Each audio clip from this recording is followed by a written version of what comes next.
Oi pessoal, tudo bem? Então, eu tive um problema hoje. Eu tentei de todas as formas gravar para vocês um vídeo de controle da expressão gênica, um vídeo super pequeno, na verdade um vídeo de menos de 20 minutos, para explicar essa parte da matéria para vocês. Na verdade, essa eu estou tentando sempre reproduzir as nossas quintas-feiras, né? Que é o dia das nossas aulas. Então, eu estou tentando imaginar o que eu faria em uma quinta-feira com vocês e dando a aula de acordo com o que eu daria. Então, essa quinta-feira eu daria aula de controle da expressão gênica e faria listas de exercícios extra com vocês. Seria uma aula muito mais de exercícios, então não teria muito conteúdo. Mas eu gravei o vídeo e por algum motivo eu não consigo enviar para vocês. Então eu vou enviar a aula e vou enviar esse vídeo complementar aqui, tá? Só com reforço, a explicação é super pequena mesmo, então não tem muito o que falar. É, quando a gente fala de controle da expressão gênica, primeiramente a gente tem que diferenciar se é controle para eucarionte ou para procarionte, tá? Isso é muito importante. Controle da expressão gênica em eucarionte, de modo geral, vão ter 7 etapas que vocês verão lá na aula que eu vou mandar para vocês, mas a gente pode dividir isso entre os controles transcricionais, os controles pós-transcricionais, os controles traducionais e pós-traducionais.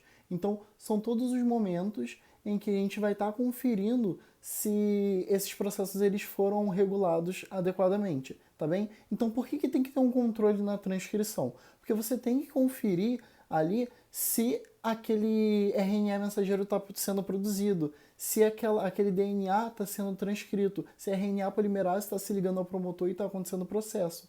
Por que precisa ter controles pós-transcricionais? Porque depois que você transcreve, o RNA mensageiro, ele na verdade ele não está completamente maduro, digamos assim. Ele não está completamente. Ele tem muitas porções que não são codificantes, de codificadores de proteínas, que são os introns. Então ele precisa passar por um processo de splicing para poder retirar esses introns e deixar só os exons ali, tá bem? Então precisa passar por outros mecanismos para certificar que você tem um RNA mensageiro com o código genético ali, com os códons que sejam codificados ali, tá? Para formar uma proteína. Precisa também de um controle da tradução, porque na tradução vai ter o quê? Vai ter o momento em que aquele RNA mensageiro vai se ligar ali ao ribossomo e vai ser importante para produzir, vai entrar ali no ribossomo, na verdade, vai se ligar aos anticódons do RNA transportador e vai ser o momento que vai estar produzindo as proteínas, através das ligações peptídicas entre os aminoácidos que vão estar sendo trazidos pelo RNA transportador, tá bem? Além do que, depois da tradução também é importante, porque você precisa certificar que a proteína que foi produzida ela vai seguir o destino adequado. Ela é uma proteína o quê? Que tem que ficar no citoplasma, ela tem que seguir para o retículo, ela é residente do retículo ou ela vai para o Golgi. Lá no Golgi ela segue para qual destino? Ela vai para vias de secreção, vai para a superfície celular ou vai para vias de gestão do lisossomo. Então tudo isso é muito importante, tá? Além do que, lembra que a proteína ela é formada na sua estrutura primária, ela precisa passar por processos de glicosilação e desglicosilação para ela ser dobrada, ser compactada e ficar em uma estrutura que ela consiga exercer as suas funções. Então, esses processos por glicosidases e transferases também precisam ser regulados, tá? Então, todos esses processos de controle e regulação gênica são muito importantes para eucarionte, como vocês verão na aula que eu vou mandar para vocês, tá bem? Passando disso, é importante quando a gente fala de controle da expressão gênica a gente entender os dois tipos de regulação. Existe a regulação positiva e a regulação negativa, tá? A regulação negativa ela é muito mais comum em procariontes, enquanto a regulação positiva ela é muito mais comum em eucariontes. A regulação negativa ela vai depender de um repressor. O que é esse repressor? Esse repressor ele vai estar se ligando ali próximo ao promotor, geralmente ele se liga ao operador, que eu vou explicar para vocês daqui a pouco o que é. E quando ele se liga a essa região, ele impede que a RNA polimerase se ligue. Então, se ele impede que a RNA polimerase se ligue, ele impede o quê? A transcrição. Então, regulação negativa de modo geral é quando você tem esse repressor que pode impedir ali a transcrição, tá? Tanto a regulação positiva quanto a negativa, ela depende de uma carga, tá? E essa carga é um efetor, e esse efetor ele vai, na verdade, mostrar para a gente que essa regulação negativa aqui de modo geral ela é inibitória e a positiva aqui de modo geral é excitatória, também podem ser opostas. A negativa em algum momento ela pode ser excitatória e a positiva pode ser inibitória, dependendo de como esse efetor vai atuar ali nesse processo, tá? No slide tem um esqueminha mostrando bem isso. Quando vocês forem estudar pelo slide, olhem esse esqueminha para vocês verem quando que vai estar inibindo, quando que vai estar induzindo, tá? Isso é muito importante. Mas, de modo geral, a regulação negativa ela vai estar sendo dependente de um repressor. Esse repressor se liga ao operador ali, próximo que é uma região do material genético que está do lado do promotor. E aí, lembra que o promotor é a região que a RNA polimerase se liga para realizar a transcrição? Então, se tem um repressor ligado ali, não tem como realizar a transcrição. Então, você inibe o processo de transcrição, tá bom? Já a regulação positiva, ela é o contrário. Não depende de um repressor, depende de um ativador. Esse ativador ele vai estar se ligando ali ao promotor, e ele vai estar se ligando a uma região próxima do promotor, e a RNA polimerase ele se liga próximo dele. Então, os sítios de ativação, os sítios de ligação desse ativador são ali próximo ao sítio que a RNA polimerase se liga, tá? Então, quando essa RNA polimerase ela se liga ali e vê que tem esse ativador próximo dela, esse ativador induz essa RNA polimerase a iniciar o processo de transcrição. Então, essa regulação positiva é quando esse ativador ele se associa ali nessa região, próximo à RNA polimerase, induzindo a transcrição pela enzima, tá bem? Se não tem um ativador, se o efetor, que é essa carga, ele induz a saída do ativador, vai ter transcrição? Não vai, porque não tem quem ativar esse processo. Então aí inibe-se a transcrição, tá bem? Então, de modo geral, retomando, regulação negativa depende de um repressor, regulação positiva depende de um ativador, beleza? E então a gente falou lá do processo de controle da expressão gênica de eucariontes, tá? Que é muito importante pensar em todos esses processos, vocês vão ver lá o esqueminha, tudo bonitinho. E além disso, em procarionte, quando a gente fala de controle da expressão gênica, é muito mais complexo, digamos assim. Não necessariamente complexo, mas ele não tem tantos processos quanto o de eucarionte, mas em compensação ele vai ter muito mais coisas que vocês não estão tão acostumados a ver, certo? Então, pode ser uma novidade muito grande para vocês o controle da expressão gênica em procarionte.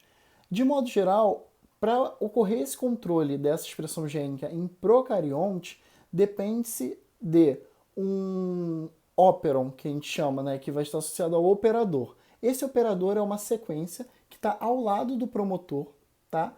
E esse operador ele vai estar induzindo o processo de transcrição. Então, lembra que eu falei que vocês que a regulação negativa é quando o repressor se liga ao operador e assim inibe a transcrição? Porque esse operador está ali ao lado da região promotora. Então, quando esse operador ele é estimulado, você pode estar estimulando, quando ele é estimulado no sentido de não ter nada impedindo ali que ele seja expresso nem nada, então você está induzindo o processo de transcrição. Quando tem essa proteína repressora ali ligada a esse operador, está inibindo o processo de transcrição, tá bem? E esses óperons, e aí tem várias estruturas lá do gene que vocês vão olhar na aula que eu mandar para vocês, mas esse óperon, de modo geral, tem vários tipos, mas os dois que a gente fala para vocês são os óperons LAC e o triptofano, o óperon TRP. Gente, assim, isso é um assunto que cai muito no vestibular? Não, na verdade, esse assunto, ele nem é muito comum ser dado no pré-vestibular por não cair tanto. Só que é o que eu sempre digo, ninguém dava mimetismo milleriano até cair na UERJ, né? A específica da UERJ, ela é muito imprevisível, a gente não sabe o que pode cair lá. Então eu prefiro preparar bem vocês. Ninguém dava equilíbrio de Hardenberg antes de cair equilíbrio de Hardenberg. Ninguém dava constante de Michaelis antes de cair isso na UERJ. Então, assim, se isso está no livro de ensino médio, ele pode ser cobrado como um conteúdo de ensino médio, mesmo sendo a parte aprofundada dele sendo muito mais de graduação. Então eu prefiro falar com vocês, tá bom? Só para vocês ficarem preparados. E aí, nesse caso, tem dois óperons, né? O óperon principais, né? Que são tratados por vocês. O óperon LAC e o óperon TRP, que é o óperon triptofano. Esse óperon LAC, ele vai participar do metabolismo da lactose, tá? O importante ali é porque, e vocês vão olhar em várias regiões do gene que tem ali, você tem várias regiões que vão ser codificadoras de beta-galactosidases, de outras enzimas que são glicosidases e transferases, tá? Então, lembra lá do metabolismo da lactose, que tem A lactose é um disacarídeo, tá? Que ele vai sofrer a ação de uma enzima lactase e essa enzima digere a lactose em glicose e galactose, que são os monossacarídeos que constituem esse disacarídeo. Tem uma outra enzima que é a beta-galactosidase. A beta-galactosidase ela também atua quebrando essa lactose em glicose e galactose, tá? Então, para que ocorra esse processo em procarionte de metabolismo da lactose e digestão desse carboidrato, é dependente da beta-galactosidase. Então, e para formar a enzima beta-galactosidase e todas as enzimas necessárias no processo do metabolismo da lactose, você precisa de quê? Transcrição. Porque a transcrição vai gerar o quê? Tradução. Então, se você não tem transcrição e não tem tradução, não tem como gerar beta-galactosidase, não tem como gerar glicosidases, não tem como gerar transferases e outras enzimas que vão estar participando do processo. Tá bem? Então, nesse caso, é muito importante que haja ali a expressão dessas enzimas. Só que existe a proteína repressora de LAC, de Operon LAC, tá? Essa proteína repressora, ela vai estar se associando ali aos dois operadores que estão próximos ao promotor, tá? E com isso ela enovela aquilo ali, ela enrola aquele promotor. Enrola, quando a gente diz enrola, porque ela parece ficar bem enroladinha mesmo, como vocês verão no slide. Com isso, ela basicamente altera a estrutura conformacional desse material genético, dessa fita, e alterando essa conformação da fita, ela impede que haja transcrição disso, tá? Então o repressor de LAC, ele vai estar se associando a dois opressores, alterando a conformação ali daquele promotor, impedindo que a RNA polimerase se ligue, e se a RNA polimerase não se liga, não há transcrição, tá bem? Então é assim que o Operon LAC pode estar participando desse processo. É importante lembrar, gente, que quando a gente fala de procarionte, a transcrição e a tradução elas ocorrem meio que simultaneamente, tá? Então já ocorreu a duplicação do DNA, depois ocorre o processo de transcrição e ocorre o processo de tradução ali, tá? Você vai transcrever e vai traduzir simultaneamente. Inclusive nos esquemas dos slides que eu vou mandar vocês verão isso, beleza? Isso é muito importante para vocês entenderem. E para ocorrer processo de tradução em procarionte, tem aquela sequência que eu comentei com vocês, que é a Shine-Dalgarno. Tá? A Shine-Dalgarno ela vai ser importante para que esse processo de tradução proteica em procariontes, em bactérias, de modo geral, e arqueias, seja iniciado ali. Tá? Então, esse operador ele vai ser importante também, não está associado à proteína repressora, para que consiga estimular no sentido de mandar uma mensagem química ali, uma informação, para que a Shine-Dalgarno estimule o início da tradução proteica, beleza? Além do Operon LAC, temos também o Operon triptofano, que é o Operon TRP. Esse Operon, ele vai ser importante para o metabolismo de triptofano de modo geral, tá? A questão é que quando tem uma concentração alta de TRP ali, tem uma concentração alta de triptofano, não sei se vocês lembram, mas triptofano ele é um aminoácido muito importante para processamento de diversas proteínas. Então, na constituição ali, no processo de tradução, é importante ter o aminoácido triptofano para formar muitas proteínas, mas quando tem uma alta concentração de triptofano, esse triptofano ele pode se ligar a um repressor e estimular a ligação desse repressor ao operador, tá? Do Operon TRP. Quando ele se liga a esse repressor e estimula a ligação do operador do Operon TRP, no caso, isso inibe também a transcrição, tá? E em baixas concentrações de triptofano, ele não se liga a essa proteína repressora, que em contrapartida não vai se ligar ao operador, não vai inibir assim a transcrição. Então, continua-se o processo de transcrição, tá?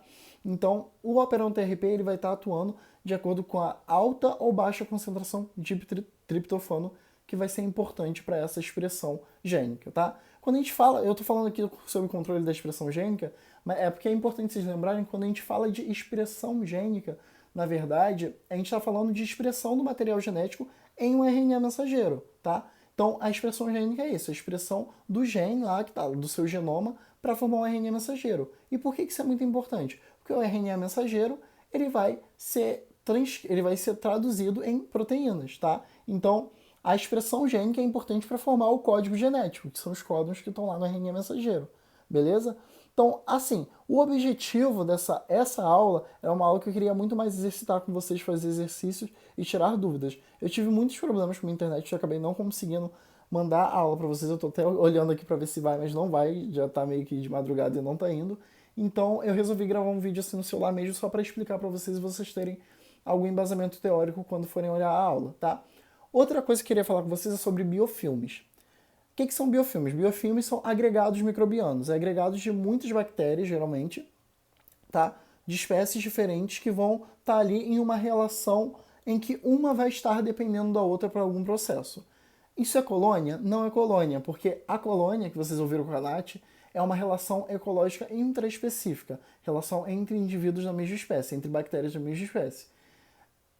Enquanto o biofilme não é um agregado microbiano, é um agregado em que você tem vários tipos diferentes de bactérias ali que vão estar uma se associando à outra, tá? E essa comunicação, essa associação e essa expressão gênica de uma com a outra pode ser por autoindução também. Pode ser por uma bactéria ou uma célula que está ali, ela liberar moléculas que vai funcionar como uma autossinalização ali para outras moléculas que estão presentes. A isso nós chamamos de quorum sense, tá? Então, o quorum sense é essa autoexpressão, autoliberação de moléculas que vão participar da ativação ou da expressão de outras moléculas importantes ali para a expressão gênica, para formação e atuação de proteínas, enfim, e outros diversos processos, tá bem?